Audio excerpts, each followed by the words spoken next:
Today we're going to be looking at the Glock 19 Gen 5.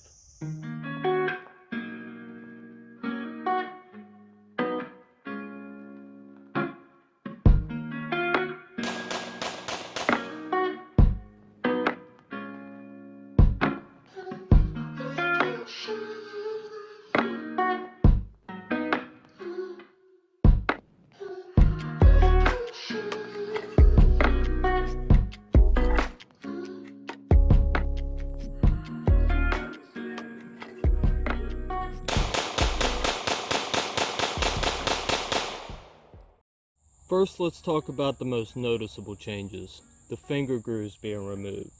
Now, the finger grooves were never really a problem for me, but people with larger hands were having trouble with their fingers lining up with the grooves correctly, so Glock just decided to get rid of them completely.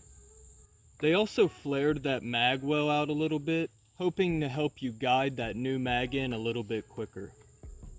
Now, the one I have has this little cutout in the front of the mag well, which is supposed to help you strip magazines out if they're stuck. But I believe so many people were complaining about that, Glock just went ahead and got rid of that and are no longer putting that on the Gen 5s that they're releasing. The slide stop is now ambidextrous for those left-handed people out there, including me. And they also got rid of the locking block pin and went back to the single point pin design, just like in the Generation 1 and Generation 2 Glocks.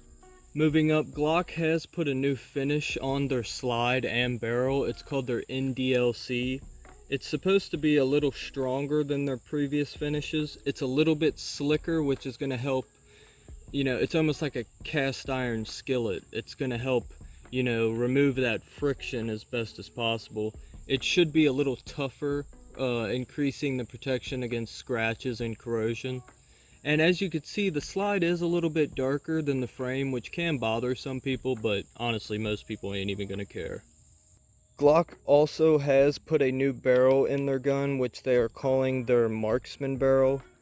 Now, honestly, you're only going to notice any big differences in accuracy at longer distances. Up close, I haven't seen any difference in accuracy, but, they are calling it a more accurate barrel. I'll try to get some close-ups of the inside of the Gen 4s and the Gen 5s to show you the true differences. The firing pin on the Generation 4 and Generation 5 are different. They reshaped the safety plunger, and they also reshaped the extractor on the Generation 5. The trigger return spring has been replaced and moved inside the mechanism housing, which in theory should result in a smoother trigger. Here I have a Gen 5 and a Gen 4 slide, and as you can see, they did bevel the front of the Gen 5 slide, which is supposed to help with reholstering. On a side note, I do believe they are releasing the Gen 5 now with front serrations. I know this is an earlier released Gen 5 19 and it doesn't have the serrations, but I believe if you look at Glock's website, all the Gen 5 19s now do come with the front serrations that are identical to the rear serrations. Now finally, the magazines.